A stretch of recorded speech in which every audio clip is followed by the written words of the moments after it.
Welcome to the show सना एक पाकिस्तानी। और आज क्योंकि 9/11 के वाक़े को कई साल पेश आ चुके हैं, इसलिए मैं आपको एक ऐसी जगह लेकर आई हूँ जो आपको 9/11 की याद ज़रूर दिलाएगी। मैं मौजूद हूँ पेंटागन की बिल्डिंग के बाहर, जहाँ पर एक मेमोरियल बनाया गया है और लोग हर साल और ख़ास तौर पर 9/11 के दिन यहाँ पर ज़रूर आते हैं ताकि उन तमाम लोगों को जिनका इस वाक़े में जिनकी जानें गई हैं उनको सलामी पेश कर सकें।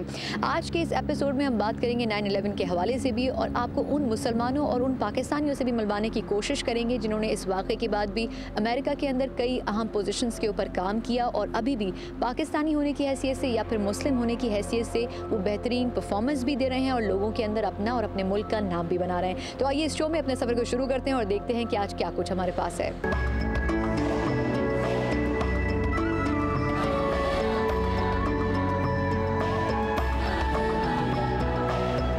9/11 के वाक़े के बाद न्यूयॉर्क में रहने वाले ख़ास तौर पर पाकिस्तानियों को, मुस्लिम्स को काफ़ी मुश्किलात पेश आई, लेकिन अब ये कहा जाता है कि शायद उनके लिए हालात थोड़े से बेहतर हुए हैं और लोग अब उस वाक़े को आहिस्ता आहिस्ता भूल भी रहे हैं।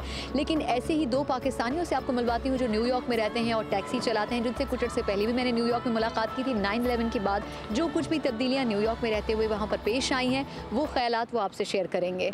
अस्सलाम वालेकुम। वालेकुम सलाम। भाई, पहले तो मुझे ये बताएं कि आप लोग यहाँ कितने सालों से ये काम कर रहे हैं? मैं तकरीबन 19 ईयर से ये टैक्सी चला रहा हूँ इधर। तो ये जो इंसिडेंट हुआ यहाँ पर 9/11 का, उसके बाद से आपने यहाँ हालात बहुत बदलते हुए देखे, कितना फ़र्क पड़ा है? शुरू में तो काफ़ी फ़र्क पड़ा था, लेकिन अब हालात काफ़ी बेहतर हो रहे हैं। तो अच्छा, आपका जो प्रोफेशन है उसमें रोज़ाना हर घंटे 2 घंटे बाद एक नया कस्टमर आपकी गाड़ी में बैठता है। कभी ऐसा होता था कि आपको रेसिज्म का सामना करना पड़ता था या कोई ऐसी सख्त बात सुननी पड़ती थी? शुरू में तो ये बहुत बुरा भला भी कहते go back to your country, so you guys did that all stuff. तो अब काफ़ी बेहतर हो गया है। तो इसकी वजह क्या है? सोच में तब्दीली आई है या फिर ये कि आहिस्ता आहिस्ता खुद समझ गए हैं? आहिस्ता आहिस्ता खुद ही मेरे ख्याल में समझ गए हैं और सोच में भी काफ़ी हद तक इनकी तब्दीली आगे समझ गए हैं कि ये इन्होंने नहीं किया ये जो भी है। अच्छा, हमारे साथ एक और साहब भी मौजूद हैं, इनका नाम शिराज है और ये काफ़ी देर से, जब मैं इनसे बात पहले भी कर रही थी तो इनका ये कहना था कि सना ऐसा नहीं है जैसा लोग सोचते हैं। बहुत सारे पाकिस्तानियों ने उस बुरे वक्त में भी यहाँ पर मुश्किलात का सामना नहीं किया। शिराज, क्या वाकई ऐसा है? जी, मैं इधर रह रहा हूँ 97 से। सम टाइम होता है कि कुछ अच्छे और बुरे लोग हर जगह होते हैं, ठीक है। हम लोग देखें पाकिस्तान में सब अच्छे नहीं हैं, इधर भी अच्छे हैं और बुरे हैं। और मैं कहता हूँ कि 1 or 2% पीपल्स जो हैं वो हैं जो मतलब सम टाइम जो रेसिस्ट पीपल हैं वो कहते हैं go back to your country. Otherwise mostly 98% peoples, उनको कोई प्रॉब्लम नहीं, हमारे साथ नाइस हैं, अच्छे तरीके से बात करते हैं, कोई उनके साथ कोई प्रॉब्लम नहीं है। 9/11 के वाक़े के बाद यहाँ पर और ख़ास तौर पर दुनिया भर में ये सोच पाई जाती थी कि मुसलमानों को ख़ास तौर पर यहाँ की अहम पोस्ट पे आने के लिए मुश्किलात पेश आ सकती हैं, लेकिन फिर भी यहाँ पर वो तब्दीलियाँ उस हद तक नज़र नहीं आई जिस हद तक के तवक्को की जा रही थी। एक ऐसे मुस्लिम जज से आपको मिलवाते हैं जो अफ्रीकन अमेरिकन है और वो मुस्लिम होने के बावजूद भी यहाँ पर बेहतरीन तरीके से काम कर रहे हैं और लोग उनके फ़ैसलों को पसंद भी करते हैं और कबूल भी करते हैं। माँ बाप की ख्वाहिश थी कि ये वो हासिल करके दिखाएं जो उन्हें नहीं मिला। पैदा हुए तो नाम रखा गया वर्नन जोन्स। घराना था इनका ईसाई। वर्नन जोन्स बेहतरीन तालिब इल्म थे और फुल स्कॉलरशिप लेकर पहुंचे अमेरिका की इंतहाई मोतबर समझी जाने वाली येल यूनिवर्सिटी। ये अपने खानदान के पहले शख्स थे जिसने कोई पेशा वराना डिग्री हासिल की। Judiciary runs off of faith that the people have in us. अदलिया इस भरोसे पर चलती है कि इंसाफ की कुर्सी पर बैठने वाले सही गैर जानिबदार और तालीम याफ्ता हैं। हमारे पास कांग्रेस की तरह पैसे की ताकत है, ना फौज की तरह तलवार। हमारे पास सिर्फ कलम की ताकत होती है। कानून की डिग्री लेने से भी पहले ये अपनी बहन के घर पहली बार इस्लाम से मुतारिफ हुए। My sister married a Muslim. And she began baking. मेरी बहन ने एक मुसलमान से शादी की थी और मुझे उसके खाने पीने के तरीकों में तब्दीली ने मुतासिर किया। मुझे उसकी बड़ी बड़ी बातें समझ में नहीं आती थीं, मगर उनके नताइज मुझे अच्छे लगे। फिर मैंने यहाँ वाशिंगटन डीसी में इस्लाम को समझने की कोशिश की तो मुझे मालूम हुआ कि इमाम मस्जिद PhD मैथमेटिक्स हैं। मैं तो बहुत मुतासिर हुआ। They told me that the minister had his PhD in mathematics. तजस्सुस के इस सफ़र में वर्नन जोन्स 40 साल पहले इस्लाम के दायरे में दाखिल हुए। अब इनका नाम था हसन अल अमीन। पिछले साल मैरीलैंड के गवर्नर ने इन्हें रियासत की 8 अदालतों में से एक में जज नामजद कर दिया। हसन अल अमीन कहते हैं कि अमरीकी आईन इस्लाम समेत तमाम अकायद का तहफ़्फ़ुज़ करता है क्योंकि वो रियासत और मजहब को अलग अलग रखता है। And we say that that people are endowed by their creator. जब ये कहा जाता है कि ज़िंदगी, आज़ादी और खुशी की तलाश हर इंसान का बुनियादी हक है, तो हमारे सब बुनियादी हुकूक की ज़मानत मिल जाती है। और अमरीकी आइन की ये खसूसियत कि कांग्रेस कोई कानून किसी मज़हब की बुनियाद पर बना ही नहीं सकती, ज़बरदस्त जहानत पर मबनी बात है। A work of genius. Hasan अल अमीन हर साल हाई स्कूल के तलबा के लिए कानून की ज़ुबान के बारे में मुकाबले मुनक्किद कराते हैं और उन्हें बताते हैं कि ज़ुबान कानून का हथियार है। पेंटागन की सैर अभी जारी है और भी बहुत कुछ आज के शो में शामिल होगा। इस सब के लिए हमारे साथ रहिए। एक ब्रेक के बाद क्या कुछ है ये भी आपको बताते हैं।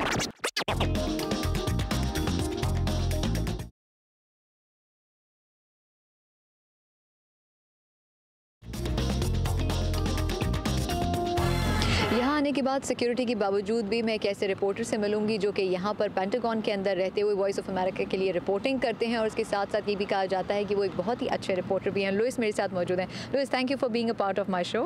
Welcome, Sana. Since how long you have been working here as a reporter? I've been the Pentagon correspondent for the last year. Okay, tell me something about the Pentagon because it's a huge building and how you go here and there, how much time it takes for you? One of the things that I first noticed starting, when I मैंने जब started यहाँ काम शुरू किया तो मैंने महसूस किया कि ये इमारत कितनी अच्छी डिज़ाइन की हुई है। यहाँ तकरीबन 25,000 लोग काम करते हैं और ये दुनिया में सबसे बड़ी ऑफिस बिल्डिंग है। मगर इसके बावजूद आप 15 मिनट में इमारत के एक हिस्से से दूसरे हिस्से में पहुँच सकते हैं। between 2 points in the building within 15 minutes. And tell me something about that incident which happened many years ago. How much time it took for the building to be reconstructed and the people should start working here? Well, there was a real resolve by the Department of Defense. उस वक्त की इंतज़ामिया और वजारत दिफा हर मुमकिन तौर पर इस वाक़े के ज़ख्म को जितनी जल्दी मुमकिन हो धोना चाहती थी। उन्होंने 1 साल से भी कम अरसे में इमारत के मुतासरा हिस्सों को दोबारा तामीर कर दिया और दफातर में काम शुरू कर दिया। This side of the building to be completely functional once again. Okay, it was very fast. And tell me one more thing also, that there's a memorial here. How many visitors usually come here and what the expressions they have or what they express about whenever they come here? Thousands of people come here every year, especially around हर साल हज़ारों लोग यहाँ आते हैं, ख़ास तौर पर 11 सितंबर की बरसी के मौके पर। लोग उन 184 अफराद को याद करने और उन्हें खराज अकीदत पेश करने यहाँ आते हैं जो जहाज़ के पेंटागन की इमारत से टकराने से हलाक हुए। Everyone from relatives of the dead to those who just want to pay homage to the victims come here. Okay, tell us something interesting facts about the building, how big the building is, how many floors it has. Absolutely, you can walk everywhere. It's like the easiest building to pentagon की इमारत 5 मंजिला है और बहुत बड़ी है, मगर इसमें घूमना बहुत आसान है। इसके अहाते से गुजरकर आप बआसानी एक हिस्से से दूसरे हिस्से तक पहुंच सकते हैं। Rings built around a courtyard, and you can cut across the courtyard to get to the other side again in a matter of less than 15 minutes. One of the things that struck me when I first started working here is that it really is like a city in there. एक दिलचस्प चीज़ ये है कि इसके अंदर पूरा शहर है। आप पूरी ज़िंदगी यहाँ रह सकते हैं। यहाँ ज़रूरत की हर चीज़ है, शॉपिंग मॉल है, फार्मेसी है, दांतों का डॉक्टर भी है। ये इसलिए ताकि दोपहर के खाने के वक्त यहाँ काम करने वाले हज़ारों लोग करीब के बाजार में न उमड़ आएं। Pentagon-shaped chocolates. Do you get bored with very serious type of news or you're just very energetic for covering these type of events? Well, I can tell you that as a reporter. Okay. वैसे एक briefing के बाद दूसरी briefing में बैठना boring काम होता है, मगर यहाँ काफ़ी दिलचस्प चीज़ें होती हैं। अमरीकी फ़ौज दुनिया के मुख्तलिफ हिस्सों में मौजूद है और रिपोर्टर्स के लिए बहुत खबरें होती हैं। इंसानी दिलचस्पी की बहुत सी कहानियाँ हैं जिन पर सहाफ़ी काम कर सकते हैं। मेरे लिए ज़्यादा मज़े की बात फ़ौज के अड्डों पर जाना और देखना है कि फ़ौज के मुख्तलिफ यूनिट्स क्या कर रहे हैं। Is to go out to the bases and see what the various units of the military are doing at ground level. Thank you so much Louis, thank you so much for being a part of our show. Louis के बारे में ये कहूँगी कि he is one of the best reporters in VOA, और यहाँ पर रहते हुए भी वो इतना ज़बरदस्त काम कर रहे हैं कि कभी भी ऐसा नहीं होता कि पेंटागन से कोई खबर निकले और वॉइस ऑफ अमेरिका में ना पहुँचे। पाकिस्तान से आने वाले आम पाकिस्तानी यहाँ पर आने के बाद जहाँ छोटे मोटे काम करते हैं, वहीं कई ऐसे पाकिस्तानी भी होते हैं जो तरक्की करते हैं और USA के अंदर बड़ी पोजीशंस के ऊपर आ जाते हैं। ऐसे ही एक पाकिस्तानी से मिलवाते हैं आपको, जो कि मेयर के तौर पर USA के अंदर सर्व कर रहे हैं।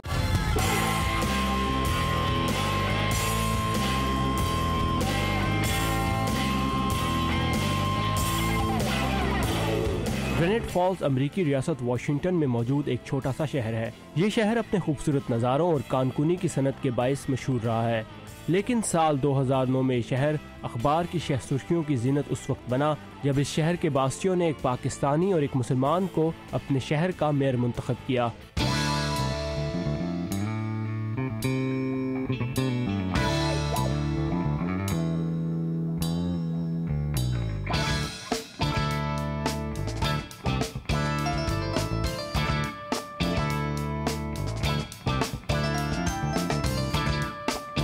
आज हम बैठे हुए हैं ग्रेनेड फॉल्स के एक कॉफ़ी शॉप में, जहाँ पर मेरे साथ एक ऐसे शख्स मौजूद हैं जो कि 11 सितंबर 2001 के दिन इस शहर में वाहिद मुसलमान और वाहिद पाकिस्तानी थे।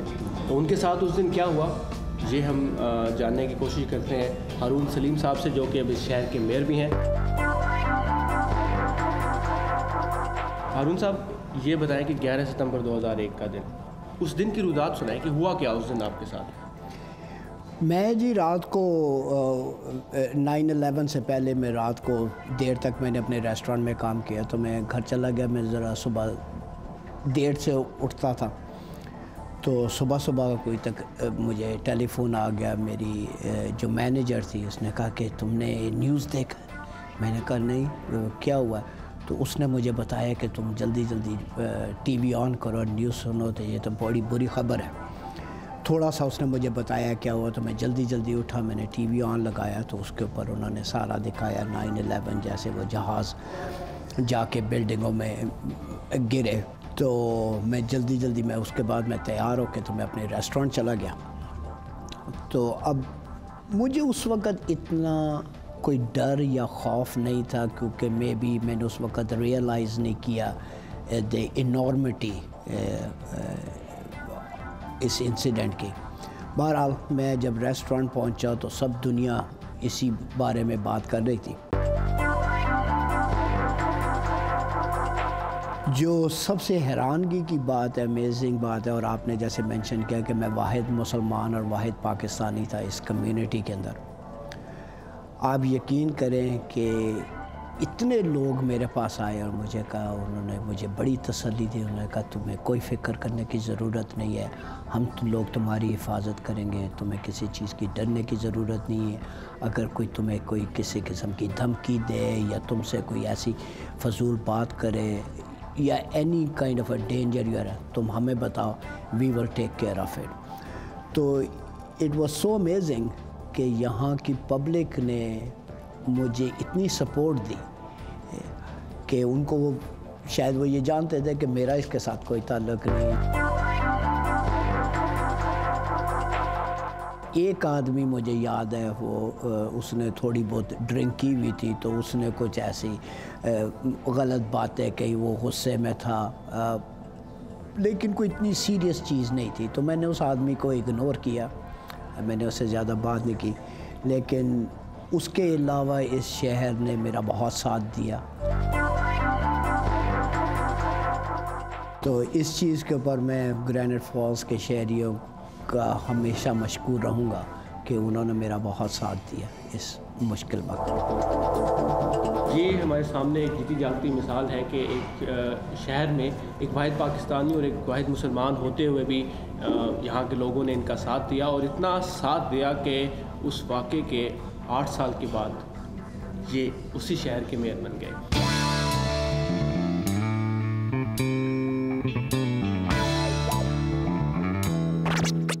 ब्रेक के बाद आपको मिलवाएंगे एक ऐसे फौजी से जो है तो पाकिस्तानी लेकिन काम करता है अमरीकी फौज में।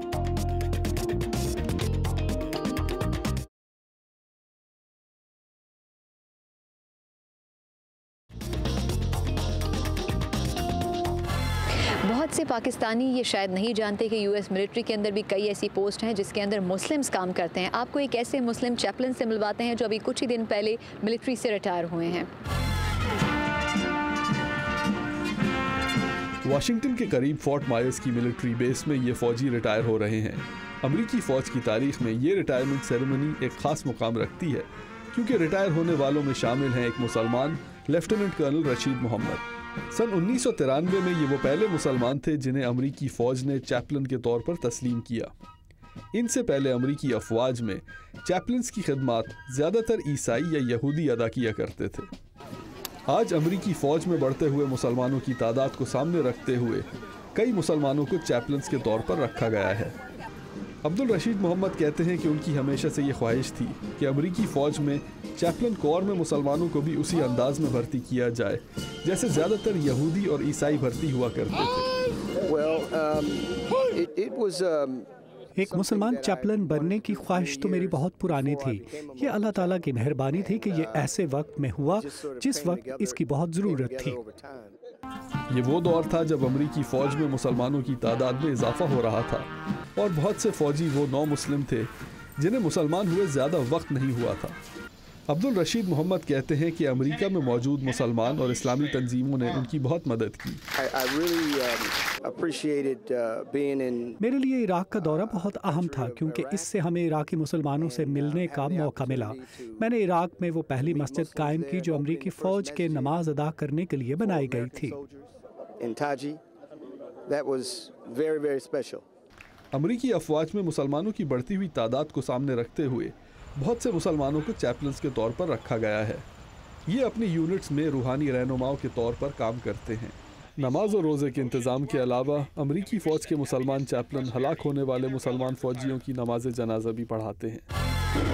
9/11 का वैसे तो आज का हमारा जो एपिसोड था उसमें हमने फोकस किया था कि उन चंद सीरियस बातों के ऊपर और ख़ास तौर पर उन मुस्लिम्स या पाकिस्तानियों के ऊपर जो कि यहाँ पर रह रहे हैं और अच्छी पोजीशंस के ऊपर काम भी कर रहे हैं, किस तरह उनको अपॉर्चुनिटीज़ मिलती रही हैं, किस तरह वो काम करते रहे। ये तो हमने आपको मुख्तलिफ पैकेजेस में और रिपोर्ट्स की सूरत में दिखाया। लेकिन यहाँ पर चलते चलते मेरी एक ऐसे पाकिस्तानी से मुलाकात हुई जो यहाँ के ऊपर एक अहम पोस्ट के ऊपर काम कर रहा है और पाकिस्तानी होने के बावजूद भी उसके लिए जो अपॉर्चुनिटीज़ थी उनके दरवाजे खुले हुए हैं।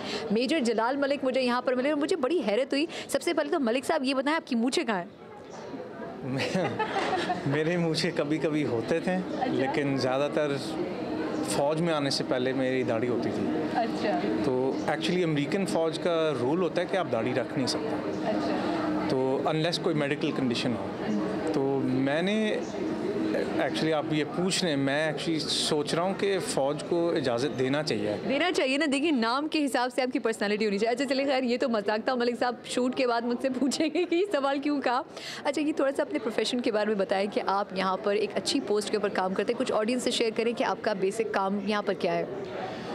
ऑफिशियल मेरा टाइटल है थिएटर एक्शन ऑफिसर, सेंटकॉम और अफ्रीकॉम के लिए, यानी कि अफ्रीका और मिडल ईस्ट और ऑल द वे पाकिस्तान तक हम एक डिपार्टमेंट में काम करते हैं, उसका नाम है सिक्योरिटी कोऑपरेशन। उस काम में हम ये करते हैं कि मुख्तलिफ मुल्कों के साथ, हमारे पार्टनर नेशंस के साथ हम आपस में जॉइंट एक्सरसाइजेज भी करते हैं और भी चीज़ें जो ताकि हमारे ताल्लुकात बढ़ते जाएं। हमने ये सीख लिया है कि बजाय दुश्मन बनाना हम अगर दोस्त बनाएं तो वो ज़्यादा बेहतर है। इसे इतना मुश्किल काम आप करते हैं। जो कुछ आपने बताया मुझे कुछ समझ नहीं आया लेकिन मैंने सुन लिया। अच्छा कुछ अपने बारे में बताएं कि पाकिस्तान में कहाँ से ताल्लुक़ था आपकी फ़ैमिली का, कब यहाँ पर आए और फिर क्या स्टडीज़ आपने की कि आप इस प्रोफेशन में आगे बढ़े। मेरे अब्बू एक्चुअली लाहौर के हैं, पैदा एक्चुअली इराक़ में हुए थे। मेरे दादा बा उनका नाम था मलिक मिराजुद्दीन और वो मिडल ईस्ट में होते थे। तो इराक़ में पैदा हुए थे अब्बू, लेकिन ग्रो अप वो लाहौर में और उनकी बैकग्राउंड एक्चुअली कश्मीरी है।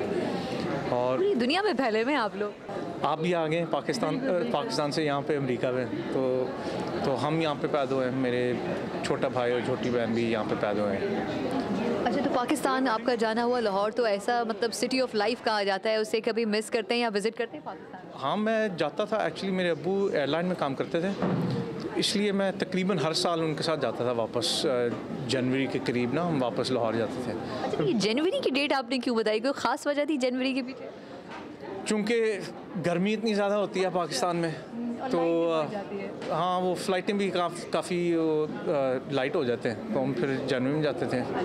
यहाँ पर फिर जब आपने जैसे कहा कि आप यहीं पैदा हुए और यहीं पर पढ़े, यहाँ पे आर्मी को क्यों सिलेक्ट किया, कोई ख़ास वजह या शौक़ था?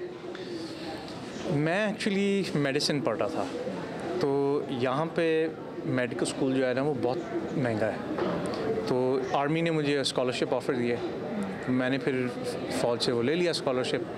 यानी हादसाती तौर पर आया आप इस प्रोफेशन में? हाँ, यानी कि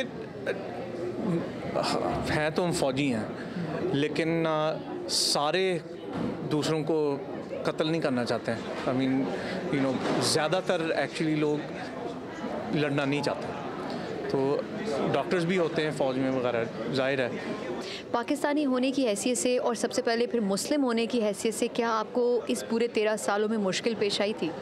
हाँ, मुश्किल पेश आई और काफ़ी मुसलमानों को पेश आए, सिर्फ पाकिस्तानी मुसलमान नहीं लेकिन काफ़ी मुसलमानों को मुश्किलात पेश आए और अभी तक भी होते हैं। लेकिन अल्हम्दुलिल्लाह हमारे फ़ौज में एक निज़ाम है जिसमें अगर मुश्किलात पेश भी आएँ तो हम उसके बारे में रिपोर्ट भी कर सकते हैं। और जो हुए 9/11 के फ़ौरन बाद में मेरे साथ एक वाक़या हुआ था, तो मैंने उसको रिपोर्ट किया और वो अल्हम्दुलिल्लाह आप देख लें कि मैं अभी तक हूँ यहाँ पे। और वो वाक़या शेयर करेंगे हमसे?